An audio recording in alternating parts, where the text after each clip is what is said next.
If I've learned anything from my many failed attempts at taking hostages, is that I'm terrible at tying things together, except when it comes to lead guitar concepts and techniques. So today we're going to take a few different things, and we're going to start playing lead with some chords. So first we need some chords, and then we need some cool lead stuff. Basically what we're going to do today is going to sound like this.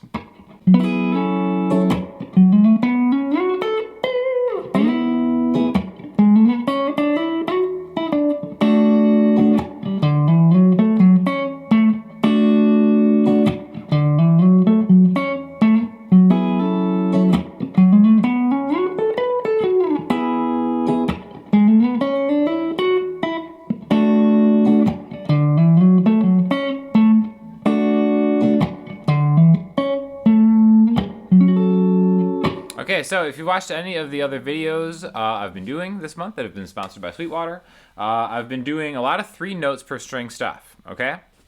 Now, not everybody has learned that way, but I want to take one shape from 3 notes per string, one shape from minor pentatonic, and one arpeggio, and kind of blend them together in a way that you can maybe see to make your own stuff. Rocking the Fender Ultra Strat today, and first we need some chords, okay?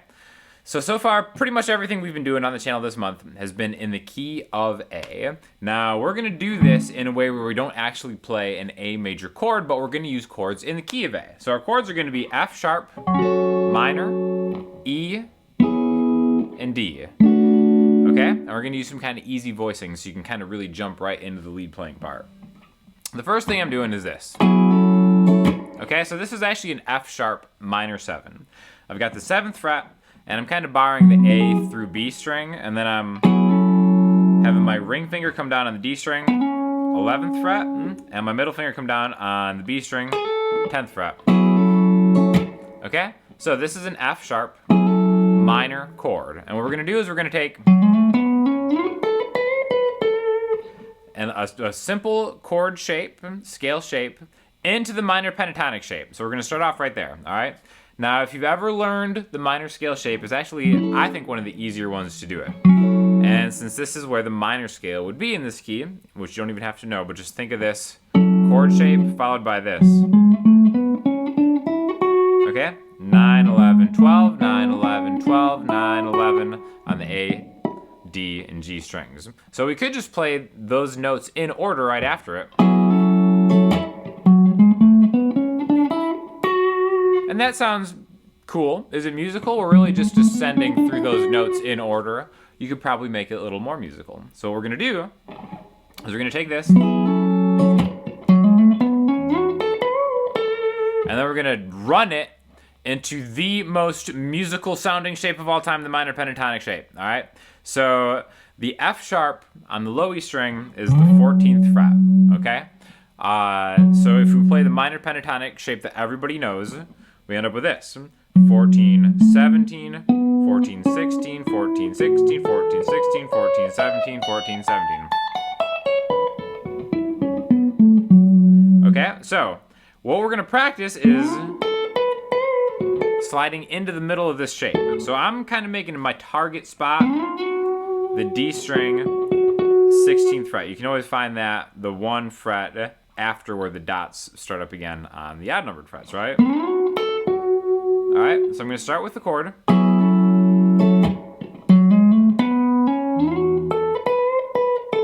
And what I'm doing is I'm playing the first 5 notes of the minor scale, just like that.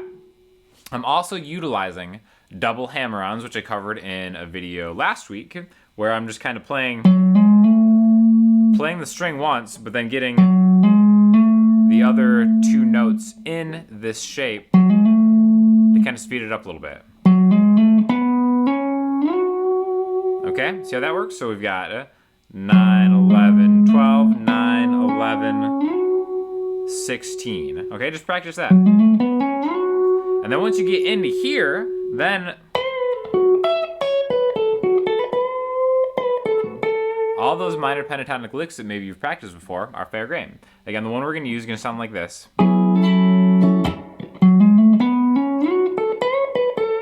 I think that's kind of like, that's your typical minor pentatonic lick. You kind of slide 16D, G string, 14, Then however you want to bend it, 14 to 16. Get a bend in there, and then back. Okay? So.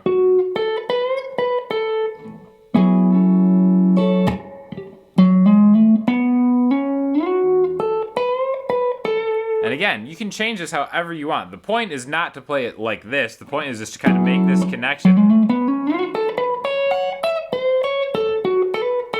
into that shape. All right? So that's just going to be F sharp minor spot.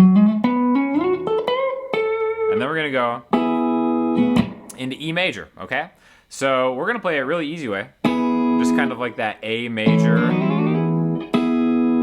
shape on the 9th fret of the D, G, and B string. This also takes the place of maybe this E major shape that you've used before, where it's 7E. This is our root note. 9D, 9G, 9B. But again, super easy to do it like that. And then now what we're going to do is we're going to take what I'm seeing is as a shape from the A major 3 notes per string method. Okay, so again, if you haven't seen any of the other videos on this, really quick recap on 3 notes per string in the key of A. We start on an A right here. We go 5, 7, 9, 5, 7, 9, 6, 7, 9, 6, 7, 9. Again, the beautiful part of playing it like this is the symmetry, which makes the shapes really, really easy to see. Okay, so if we do it through all 6 strings, it would be 5, 7, 9, 5, 7, 9, 6, 7, 9, 6, 7, 9, 7, 9, 10, 7, 9, 10. Okay, so that symmetry is what makes it really easy to kind of remember. Now, if we're taking a chord from right here, and I'm going to kind of combine this, overlay this with what I'm thinking of as this shape, I noticed that on the D and G strings, when I play 6, 7, 9, 6, 7, 9, that shape ends on the 9th fret, which is where that E major chord is. So maybe when I play the chord, I can kind of use that to kind of combine with that chord. In fact, what I'm going to do is I'm going to play the E, and then I'm going to run past it and then back. 11, 9, 7. So I run up the shape.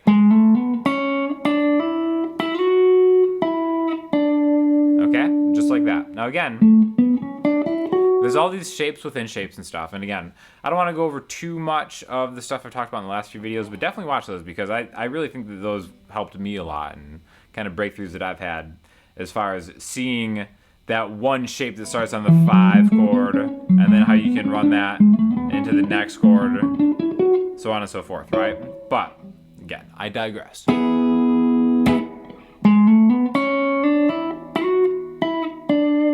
That's going to be the whole part of the E major chord. So for F sharp minor, E,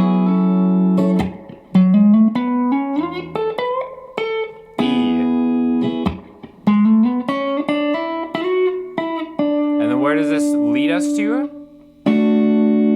A D major chord, okay? So now this is the same shape as the E, but 2 frets back. This is the 4 chord in the key of A. This is going to complete the chord progression, being a 6, 5, 4 in the key of A. Okay, so again, D major, D string, G string, B string, 7th fret. Okay? Now how I'm going to play this, and I'll play it from the beginning just to get back to the D part, and maybe you can guess at what I'm thinking of before I explain what I'm doing. F sharp minor.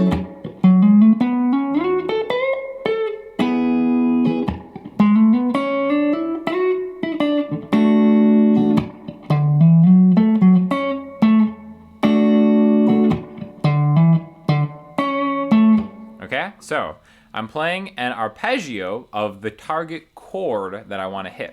Now, my playing style is always, whenever you have the 4 chord in the key, make it a major 7 chord. All right, so D major 7 is kind of the realm that I'm thinking of. Even though I start with just a D major triad, I want to spell this chord out with an arpeggio. Now again, what's different from a D major 7 and a D major is this the 7th note in the D major scale away, which we actually get if we just take that 3 notes per string shape, but start on a D, right? A, B, C sharp, D, and then count to 7 from here. 1, 2, 3, 4, 5, 6, 7. There's the 7th note in the D major 7 chord. So I'm going to spell it out. All right. Now, where this is coming from is up to you. Maybe this is coming from that 3 notes per string scale. Maybe I learned just a regular D major 7 arpeggio. 1, 2, 3, 5, 7. But it doesn't matter. It just sounds pretty cool. It sounds musically. It sounds representative of that chord. So I'm playing. Instead of just in order, I'm getting the D on the A string. 5, 7, 9, 7 D. Back to 9A, and then grab the major 7, which is the 6th fret of the G string, and then kind of end the whole thing on the 5th of D, which D, E, F sharp, G, A is an A, but also kind of has some resolution there because it's also the parent key that we're in, A.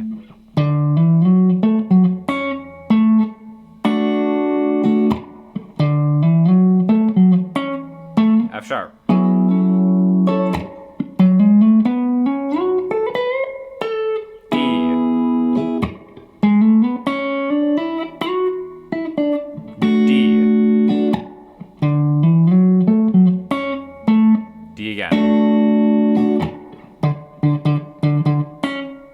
Okay, you can just spell it out. Hammer home the root note, D, it's major 7, and it's 5th. So I'm thinking of a chord and that last thing.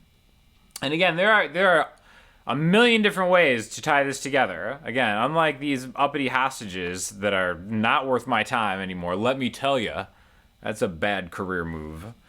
This stuff you can really quite easily tie together and keep tied together because that's the whole point in taking hostages. That's the part I can never really break through. But you can maybe we don't want to run all the way up into that F sharp minor. Maybe I want to take some of that same 3 notes per string style stuff that I've been talking about in previous lessons. Like maybe I just want to take this F sharp and then just go to the 12th fret. And then maybe do something like from the A major scale where it's A, B, C sharp, D, E, F sharp. That symmetrical shape, just two half steps, a whole step, or 2 frets, however you see this.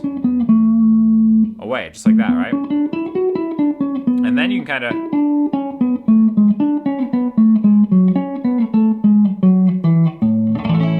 What I did there is I went through the stuff we talked about in the previous video about just stacking that one beautiful shape a half step apart. So that's a teaser for the other video that I'm going to link in the description that you can watch after this. But essentially this is just a really easy way to kind of quickly maybe start kind of integrating different things, tying them together. A chord. You don't have to put a lot of rhythm. You don't have to like hammer on and then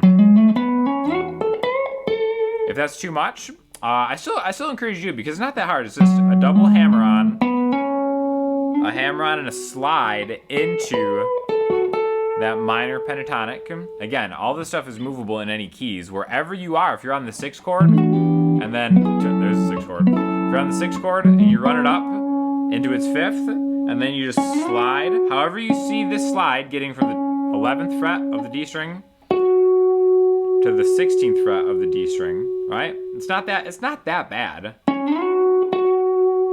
You can think of it as like a whole step and a whole step and a half step. I just think of it as 5 frets, you know? 11 plus 5 is 16. And then all those tasty blues licks.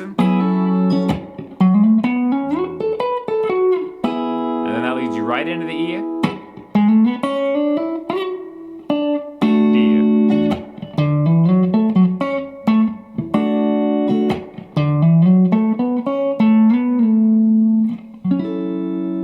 So just kind of like a cool, somewhat quick, under 20-minute lesson about just combining different stuff. So yeah, thank you for watching. Definitely check out Fender Ultra Strat. Love this thing. If you have any questions or comments, hit me up in the comment section, Instagram, Twitter, or the website. I'll talk to you all soon. Thanks a lot.